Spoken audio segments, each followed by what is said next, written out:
This is the Mike LiPetri Show.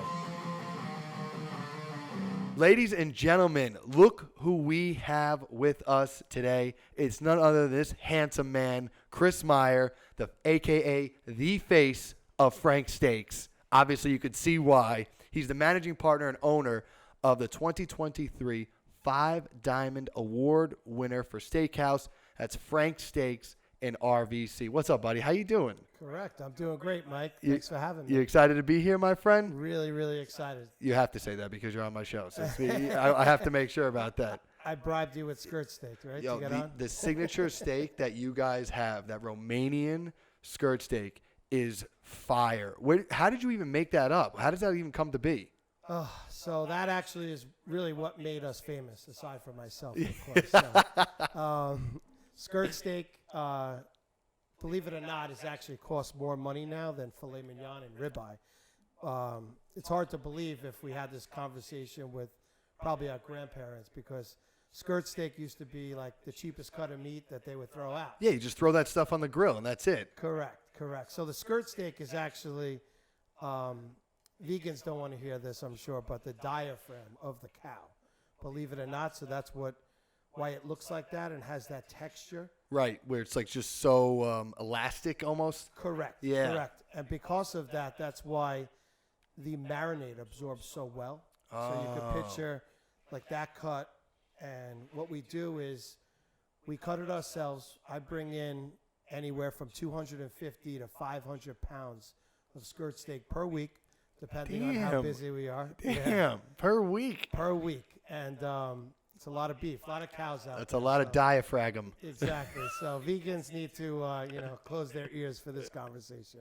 But anyway, we, my chef and myself, we butcher the skirt steak. Okay. And we have two versions. We have a 16-ounce, which of course is a full pound, and then an 8-ounce, which is the half a pound. So the skirt steak, we have a separate grill, which is actually just a little bit bigger than this table.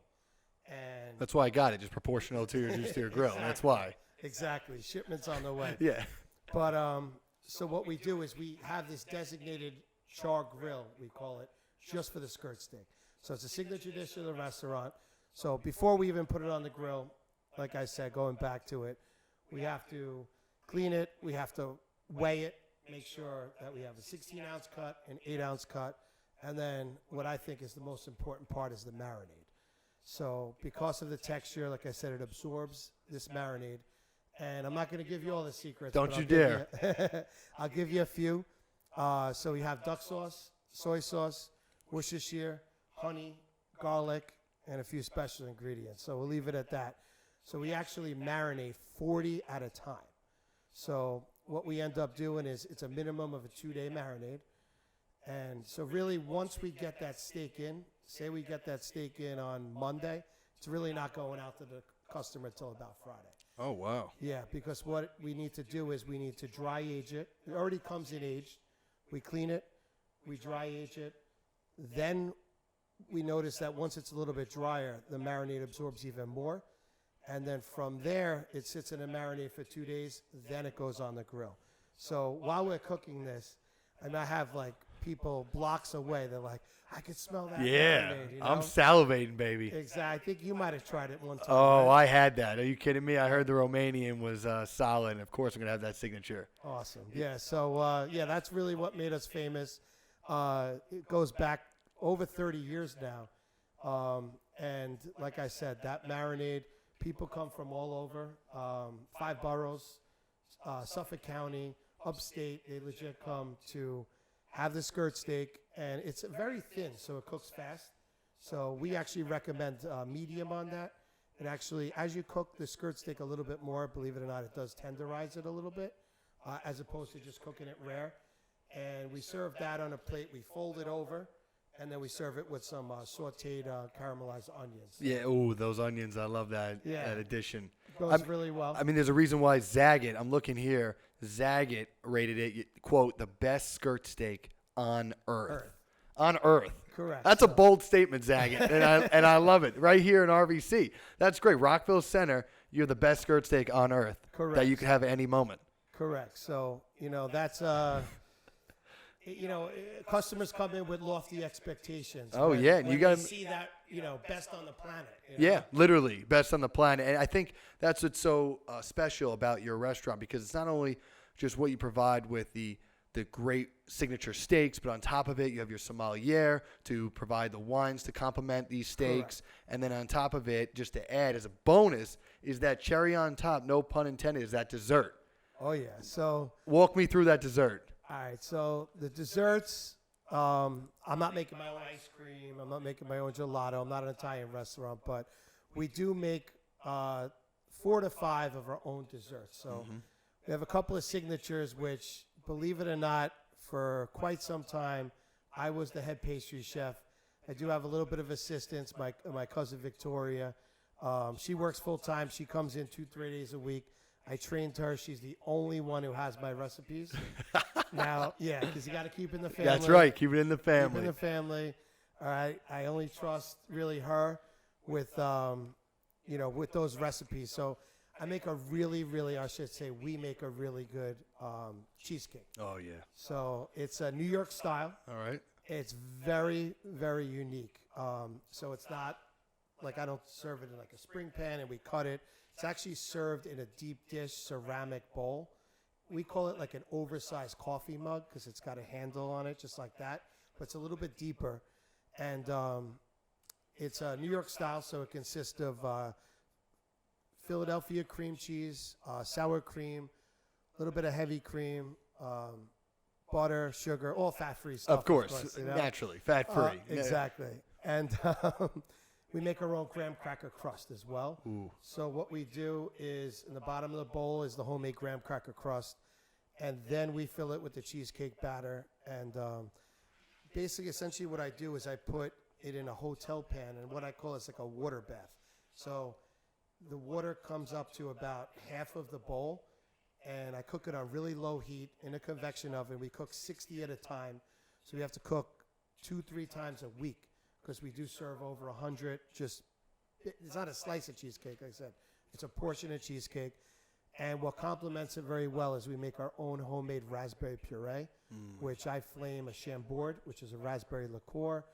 And then, of course, all that fat-free sugar. And actually, I put a little bit of pomegranate juice in there, cranberry juice. And everyone loves it. So the New York-style homemade cheesecake is our signature, but we also do a homemade chocolate mousse. Yeah, that's what I wanted to talk about. That chocolate mousse was phenomenal. Yeah, you tried that. Oh my God, yeah, I did, because I wanted that little tasting just to see, like, just get that sweet tooth craving, and that chocolate mousse was just like, man, that was just. I was like, damn, this is solid. Like, good stuff. Yeah, because it's that perfect texture, Sure. where it's that balance, where it's not too thick but not too watery, whatever. It is that mousse whipped feeling or taste that you get, and it's just I think I crushed the whole thing. It was mortifying. And fat free. Yeah. I mean, and for those at home, nothing here is fat free. Everything is delicious. If you didn't sense that sarcasm, it is pure deliciousness. Do not go if you're trying to worry about dieting and whatnot. Or at least don't get the dessert. Exactly. You can get the steaks. Well, exactly. What I will say though about the chocolate mousse is it actually is gluten free. Oh. So we do advertise it as gluten free. And people just love it, and the fact that it is gluten free, we do find that people with those dietary restrictions will come in and have that. So the cheesecake, the chocolate mousse, and then my other specialty is the apple raisin cobbler, which everything is made from scratch. I buy myself Granny Smith apples, and of course when they're even in season in the fall, makes it even more delicious. Yeah. But we do that, and that's also going to be served in like a deep dish ramekin. We serve that warm, ice cream on top if you want. Who doesn't want the ice cream? Come on. Of course. Alamo, baby. Come on. Correct. I wasn't sure, if you understood what Alamo is. Oh, please. Apple. This man loves apple pie Alamo. So I can't wait to try this cobbler now. That's it. Cobbler Alamo. But I think what's fascinating, Chris, is how you know so much about the restaurant from the bottom up. But that's also because that's exactly how you became owner. Correct. Was you started back in the early 2000s when it opened in RVC. You started as a waiter, Correct. and just worked up the ranks. Can you talk about that? That time, like, how did you know you wanted to be the owner of Frank's Steaks? Like, as a waiter, what was going through your mind? Because I think for those who are watching and listening, this is incredible to see your journey rise up to now the 5 Diamond Award winner for Steakhouse this year. Like, that's tremendous feat. That's a proud accomplishment. Thank you. Yeah, it's been an unbelievable journey. It's been a very humbling experience. Basically, from day one at Frank's Steaks, so we opened up in October 2002. Right. So we just last October celebrated our 20th anniversary, and honestly, it's been one of the greatest experiences of my life. Basically, those rare success stories in this business, in the restaurant business, to basically essentially go from waiter to owner. Yeah. You know?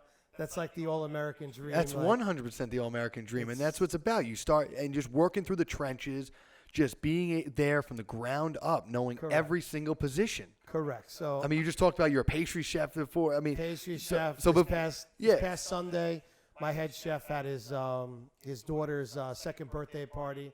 Couldn't find coverage. I said, Willie, I got you. I got you. Fired up. I jumped on the broiler myself all night. We put out like 150 dinners. Everyone loved it. Like, I cooked like 100 perfect steaks. Like, the waiters high-fiving me at the end of the night. Just slaying it. That's what I'm saying. It's what it's That's all the about. people's champion right there for Frank's Steaks. It's not building me up too much, you know? So you start off as that waiter. So, like, what is it? Did you know you wanted that to be the owner? Listen, we all dream.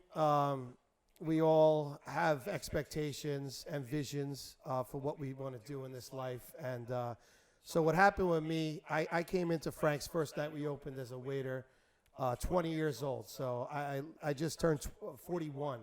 And so I've spent more than half of my life, basically my entire adult life, in Frank's Steaks. Wow. Mostly Rockville Centre. Yeah. So, you know, I was actually going to Hofstra back in the early 2000s, like you said. And I wasn't going for restaurant, hospitality, or anything like that. I was going for business management. And I started to learn the business aspect both from being in school and being hands-on in the restaurant. So I just learned and absorbed as much as I possibly could from the pastry chef back in the early 2000s to the head chef to the owner at the time to everyone. I taught myself how to bartend, how to do payroll, how to order beer, wine, liquor, food, the whole thing. So it's just been one of those things where I had a vision, and I did finally have an opportunity about 8 years ago to become the general manager. And there was a lot of talks with the previous owners. I do have a couple of partners, basically investors at the restaurant right now, but I'm the general manager, so I have full autonomy. I call all the shots over there. So at the time, they were my, say, bosses, and I would talk to them about things. And I'm not sure if you know this, but you know, the restaurant business has a very high failure rate, unfortunately. Yeah. So it's a known fact that after year one of opening up a restaurant, I believe it's 60% of restaurants end up failing. After 5 years, they don't even make it 5 years, it's 80%. Wow. So it's, in my eyes, it's one of the toughest businesses in the world. But when you do something you love, it's the easiest. Yep. And I'm all about passion, okay? And if you have passion for something in any aspect of life, in any career, you're going to succeed, okay? There's been a ton of obstacles. But to make a long story short, I got an opportunity because my restaurant wasn't doing so hot. So at the time, they were kind of just getting by. And they said, hey, you know, I like to say I was a kid back then. They said, hey, kid, you ready for this opportunity? And, of course, I had to come up with the revenue and stuff, but I was able to buy out a couple of the operating partners. Like I said, this is going back almost 10 years now. And it was kind of one of those things, put up or shut up. Yeah. And I produced unbelievable numbers going back to my first year in charge in 2015. And After you took over, after you did correct. buy them out. Correct. So you said, like, I'm going to do it. You believed in yourself and you went for it. Correct. So that's what it was all about. Like, honestly, it was that passion, it was that drive, that motivation. I probably didn't see the light of day for like 2-3 years. Right. I think Wow. I finally took like my first weekend off after maybe 2.5-3 years. Wow. And what I did was like I turned a restaurant that was kind of like just getting by into now like a true success Stellar. story. So Yeah, man, that is pretty the American dream. But it also shows you that the blood, sweat, and tears you put into it. See, Blood, sweat, and tears. that's the behind the scenes that I think is so valuable. Now, let me just rewind a little bit with your growth. Before taking over now about 10 years ago, Correct. during that time, as you grew from a waiter and beyond, you're taking all these different jobs. Did you have that opportunity provided to you, or did you ask for that? So How did it work in that sense? it was a little bit of both. So we actually have another location. I don't have equity in there, but there's another location in Jericho. So one of our partners, unfortunately, he did pass away about 15 months ago, and he was kind of the only major partner of both location. Mm-hmm. So what happened was I was actually, while I was a waiter in Rockville Centre, I was also a bartender in Jericho. Okay. So the main owners over there, who also had a partnership in my restaurant in Rockville Centre, they would ask me, they would be like, what's going on? Why is Rockville Centre location not doing as good numbers and this and that? They said, you got a week, we'll go to the office and we'll talk about it, And, it was like, it was one of those things that there was a good basis there, but it needed a little bit more love, a little bit more TLC. And they stood by me. They gave me an opportunity of a lifetime and said, listen, this is what's going to happen. I'm going to put you in charge. I don't want to go over the finances of it. Of course, I had to buy into the restaurant. And what I ended up doing was just what I promised them. It exceeded all expectations. Like I said, I gave my entire life to it, blood, sweat, and tears. And basically, I had an opportunity, and I just totally ran with it. And every year since I've taken over, our numbers have been much better than they ever were. Obviously, the pandemic set us back a little bit, but we overcame that. And it was just I just had this opportunity. But now during that time, so during those discussions, did they give you? They say basically your role would elevate and you essentially were saying like let me try to really take the reins on this and watch what I could do. Correct. And that's where you started really picking it up on each spot, payroll, pastry, all that. How do you know? Yeah, but you start off as a waiter. How the hell do you know anything about pastry? Like how do you know about grading this cobbler or this wonderful chocolate mousse or a New York cheesecake? Like who does that? I don't. How do you succeed at what you do? How did say Pete Alonso hit home runs like he does Aaron Judge? Pete's a polar bear. Come on. And I'm I don't know the head pastry chef. I don't know. I'm a full restaurateur. Ever since I was a kid, my parents will vouch for this. I just had a knack for just the business. Like going back to like junior high school, I was like OC-Ed. I don't know if you remember what occupational education. Yeah. Basically home ec. Home ec. Yeah. So I'm like there baking cookies and taking all these little like international food courses. And I remember I was like legit probably like 7 years old. And, we're doing like a, Thanksgiving dinner or a Christmas dinner at my parents' house. And I'm like, I want to set the table up the right way. I want to bust the table. And it's just somehow it's in my blood. I'm just picturing you at like Thanksgiving dinner where you're just rolling up to the table with the towel on your shoulder, just like with the actual tray that takes everything in. I'm just laughing with that. Correct. So what's Frank Steaks has just been taken up year after year after year, evolving. What's next for Frank's? All right, so what's next, actually, I'm glad you asked that, and it probably, you asked me at the perfect time. We actually just bought a food truck. Nice. Right? So I like a food truck. Let's hear it. Let's talk about this. It's actually, it's a truck, and we're building a custom kitchen inside. to create a food truck. So we're estimating it to be ready probably in the next 4 weeks, 4 to 6 weeks. Right now it's being built in a warehouse in Jersey City. I go like once a week to check up on it because I'm so excited. Of course. And it's a monstrosity. It's actually 24 feet wide. Okay. So that's like what's a normal like food truck size? about half of that. Oh, damn. Yeah, so it's a big boy. There's So, 2x in that. That's what I'm talking. What's the name of it and what type of food we serving? all right, so it's going to be called Frank's 54, which our address in Rockville Centre is 54 Lincoln Avenue. So we wanted to switch it up from like Frank's Steaks. We figured like Frank's 54 for food truck, maybe like a Studio 54, like a little bit of a throwback look to it, a bit of a retro look, and everything is custom, every piece of equipment. I'm basically taking. It's basically going to be like a restaurant on wheels, you know. Okay. So, of course, you can't come to the food truck and have porterhouse for two Right. and cowboy ribeye, and I'm giving you like a plastic fork and a knife. What So- about the Romanian skirt? Can we Correct. have that? Absolutely. Like a sandwich or something? Correct. So we're going to have 2 versions of the Romanian skirt steak.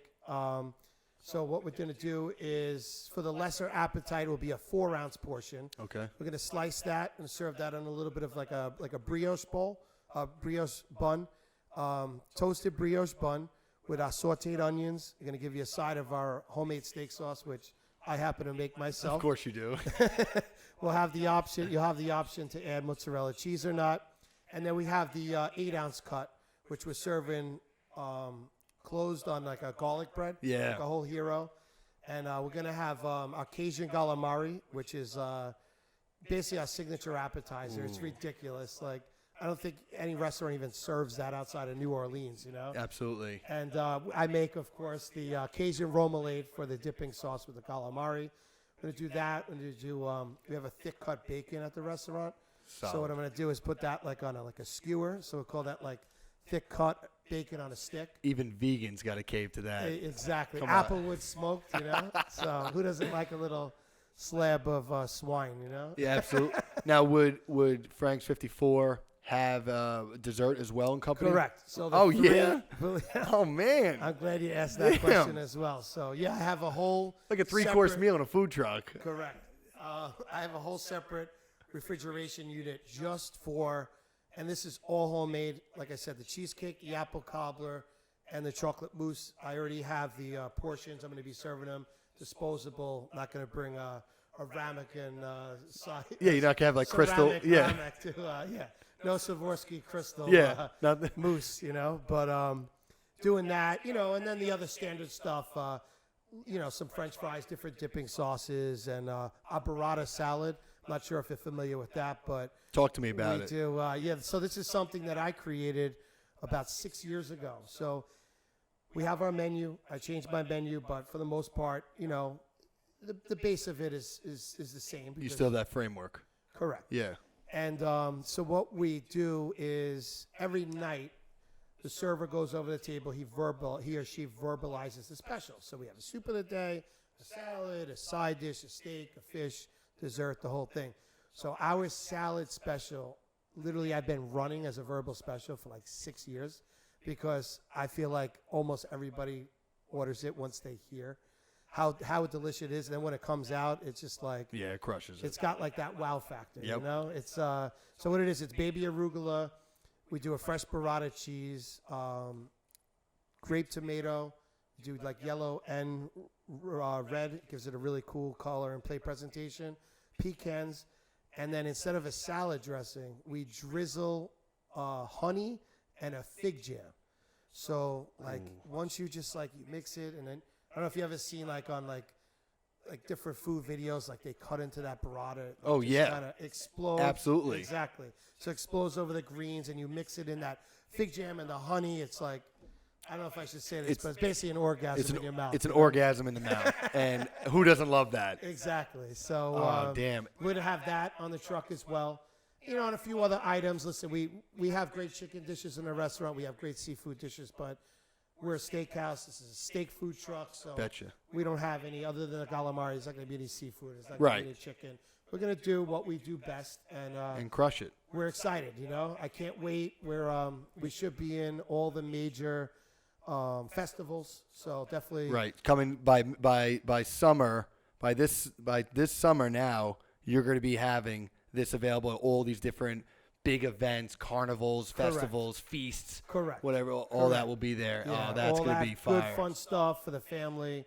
Fundraisers. I'm involved in a lot of fundraisers. Oh, good. So if people want to have, maybe even with now this summer, people who want to have it at their house, can they reserve you? Absolutely. Have you come for like a 40th bash, 50th bash? They have it at the house, the pool. They can come and have Frank's 54 there, just 1000%. slinging this Romanian skirt steak. Correct. And if you get lucky, the face will make it and deliver it to you himself. Personally, himself. Personally.